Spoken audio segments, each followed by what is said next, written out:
Hi, I'm Debra Richman. It's my pleasure to introduce you to two outstanding thought leaders in our industry, Larry Merlo and Karen Lynch. I'd like to first introduce Larry Merlo.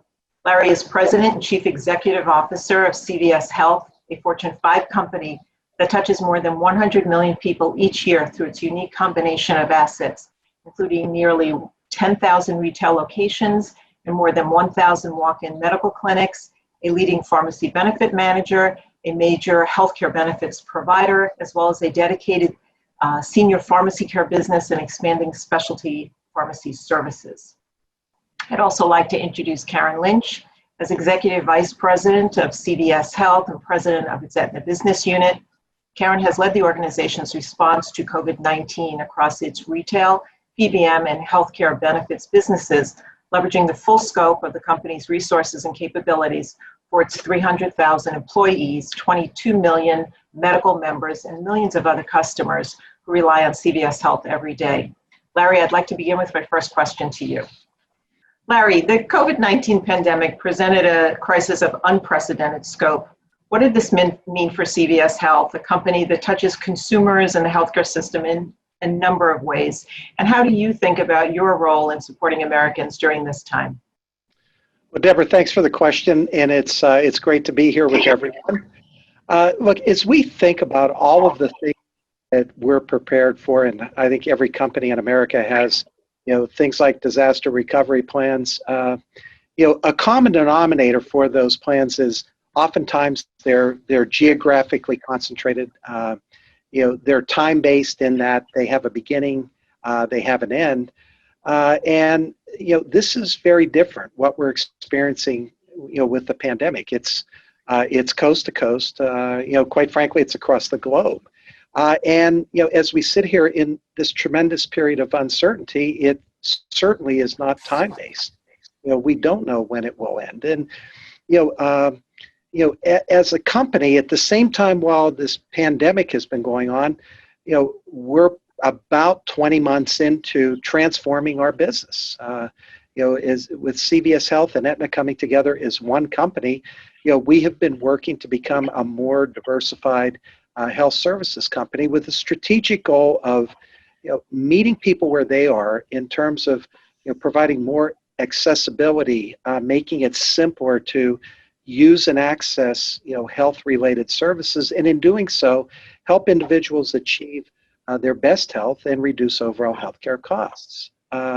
So the pandemic really became an opportunity to reprioritize elements of that transformation journey to deliver health services, create new solutions, and make them accessible in non-traditional settings. And said another way, it really brought our strategy to life in a much more meaningful way. And all of this points to the fact that CVS Health, or CVS pharmacies within our business unit, is much more than just a drugstore. And it really speaks to the strength of the diversification that this business model brings in terms of working across our three core businesses to drive new solutions.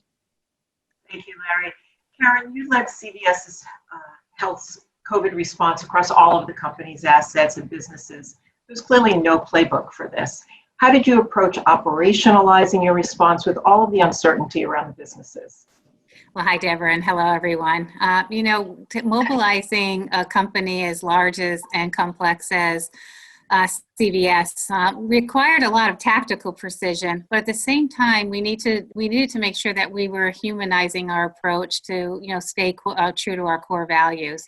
And what we did was, our first and foremost priority was to take care of the health and safety of our employees as well as our customers. And, immediately what we did was we rapidly put up a task force of a cross-functional team all across the company. And what that led us to do was to make sure that we were mobilizing all the resources that we had to make sure that we were, there. We were an essential workforce for people in the country. And, we set up these guiding principles that led us to make decisions very rapidly, to mobilize our resources where we needed to have them. And then we took, very specific actions. We quickly established home delivery for our pharmacy. We started to think about our e-clinic capabilities to address, telehealth, so people didn't have to go visit doctors. We immediately liberalized policies in our healthcare benefits organization so that people could get the access to care. And then, all at the same time, we were continually innovating, as Larry talked about, we were innovating around new products and services as consumer behaviors were changing as rapidly as the virus was raging. Thank you, Karen. Larry, COVID-19 caused many businesses, and we even saw whole industries reinvent their strategies and their business models. What are the implications on your strategy almost 2 years after combining as one company, which you mentioned? Well, Debra, a lot of this goes back to where we started the conversation. That our journey has been to bring a new kind of healthcare company to the marketplace, and the pandemic has accelerated our transformation, and that is allowing us to meet the demands of our communities, our customers, our clients in very meaningful ways. And, we are seeing a very, I'll say, dramatic shift towards, I'll call it multi-channel integrated health delivery. We've used the word omni-channel as it's related to commerce, for the last few years. I think we're now defining what omni-channel means for health. And and it really fits our strategy nicely. It's what this new company is built for in terms of meeting people where they are, whether it's in their community, in their home, or in the palm of their hand. And it's interesting, Debra. A lot of people have talked about the future, questioning the future of bricks and mortar, and we're building this intersection between digital or virtual offerings and our physical assets, to create a more holistic experience, an end-to-end experience. We were talking to someone not that long ago, and they used a phrase that stuck with me, and they said, Larry, when you think about healthcare, it is a contact sport in that eventually there's many things that you can start digitally, you can be treated, diagnosed digitally, but eventually in healthcare, you have to touch someone. And we also know that many of the healthcare experiences are very personal in nature, and and people want to be able to have that face-to-face interaction. And all of what we're talking about here underscores that our strategy is the right one, not just in meeting some of today's new needs, but those new needs will become new normals and really help define the future of healthcare. Thank you, Larry. It really is a story of an integrated model. I agree with you. Karen, you had noted the pandemic has changed consumer behavior in many ways. So examples are contactless payments, home delivery, a much broader reliance on digital technologies. We clearly see the application in healthcare. How permanent do you think these trends are, and how do you think they'll define the future of healthcare going forward? Debra, it's a really great question. And, throughout the whole pandemic, we have created, new ways, new opportunities, for people to access care, and people have been embracing them, and, they've become normalized. And so, yes, I believe that this will be the new normal, and these trends will continue. If you think about telehealth, that's probably the biggest change and the most dramatic change that we saw throughout this pandemic. And what people have come to expect is that they didn't have to sacrifice quality for convenience. And so, that will be, something that people will continue to do. But as Larry mentioned earlier, that's one part of your access to healthcare. It's one, people will want to, access healthcare digitally. They'll do it through telehealth. But there also has to be a point in time where they, have to show up somewhere. And, we built a company that we're in the communities, and we can, have that care delivery. But people have also changed the way they do shopping, online. Everything's coming to your home. And that that will probably be a permanent change. And one of the changes in healthcare will be the delivery of home services more in the home than we've ever seen before. So the permanent changes you can expect to see is more telemedicine, which is terrific because it will give access to rural communities. It'll give more access to mental health, where we have a very much of a shortage of providers. You'll see more home health services being done in the home. And then you'll see, things that have to be done in locations done in, more convenient stores, like a CVS store, for example. And I say that shamelessly, but we'll have the opportunity to do vaccines and testing and diagnostic testing. You can't do that sometimes at home.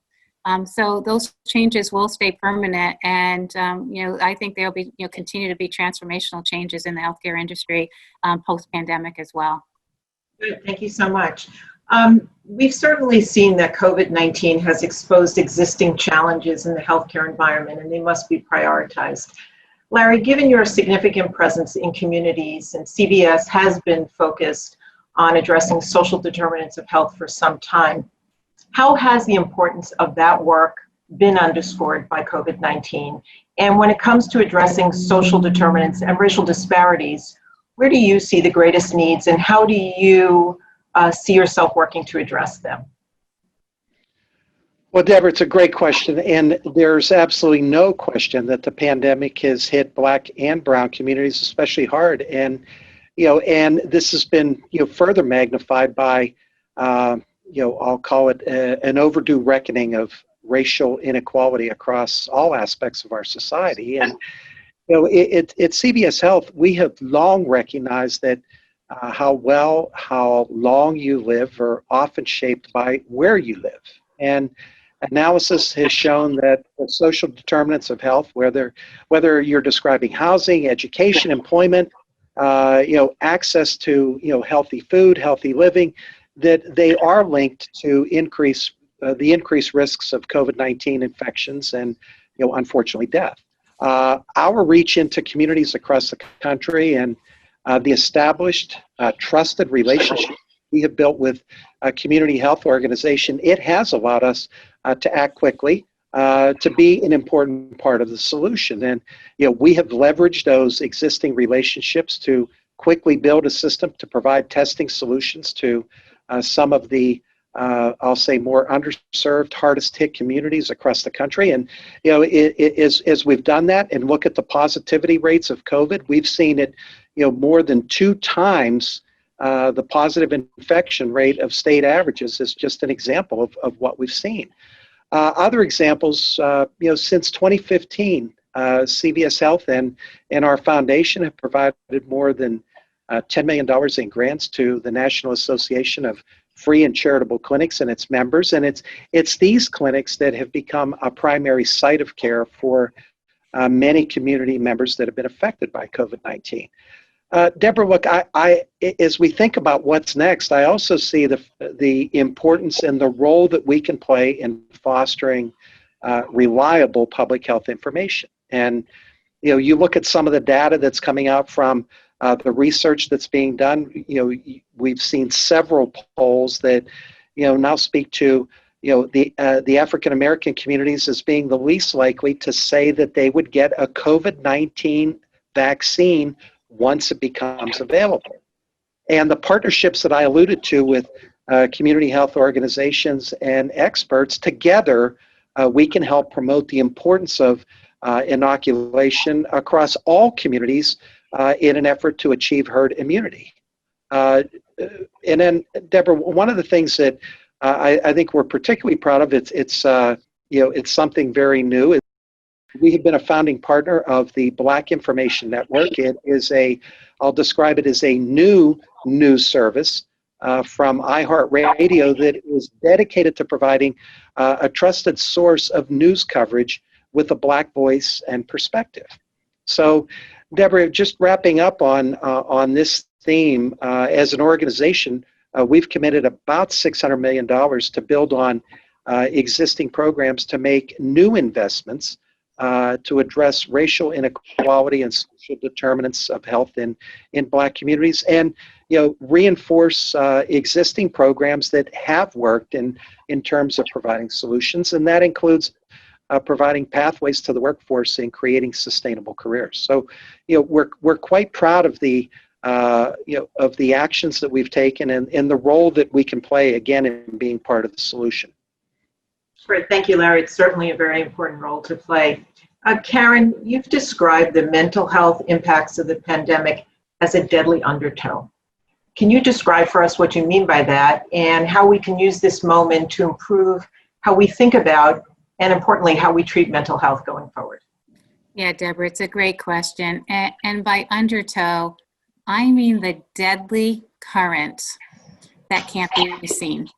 And it can feel like isolation, anxiety, depression, fear, uncertainty, all of which most Americans have felt throughout the entire pandemic. And, the mental health crisis that we're in can be just as deadly as the virus itself if we don't address it. And I think we all recognize that mental health is something that people are fearful of talking about. And they're fearful of getting the access to the services that they need. As we've been going through this pandemic, this is the number one topic that employers, that people across America are talking about. I don't think you can pick up a newspaper, you can't go on TV to hear about the challenges that are occurring relative to mental health. Access is a critical area that we have been addressing. Throughout the pandemic, we increased access by opening up all of our mental health nurse lines and behavioral health lines to all of the frontline workers across the U.S. We opened it up to anyone that felt like they were suffering, so they had somewhere to have a voice. And right now, we're working very closely with our employer community because this is, as I said, top of the list of all of their healthcare needs. And everyone's trying to figure out how do we make sure that people are getting the care and they need. And, if there's one silver lining to this whole pandemic as it relates to mental health, it's that it has become part of the conversation. And it has become something that people are interested in finding solutions. And, clearly as a company, we're committed to finding those solutions and making sure that people have access. As a matter of fact, in January, we will, we'll be putting social workers in several of our mental health, our health hubs so that people have access to mental health. It's important for all of us to keep the spotlight on mental health as we continue to go through this pandemic and afterwards. Great, thank you, Karen, and that's excellent, and we can only think about the impact being magnified as the pandemic continues and with the length of the pandemic. Thank you. Larry and Karen, while none of us can predict exactly how and when this pandemic will end, I'd like to spend our remaining time talking about how you're positioning the company to support the nation's recovery efforts and what's on the horizon as both of you think about your role in getting the country back to a new normal as we move forward. Karen, you want me to go first? Yeah, please. Well, Debra, first of all, I know I speak and our entire executive management team. We could not be prouder of our 300,000 CVS Health colleagues.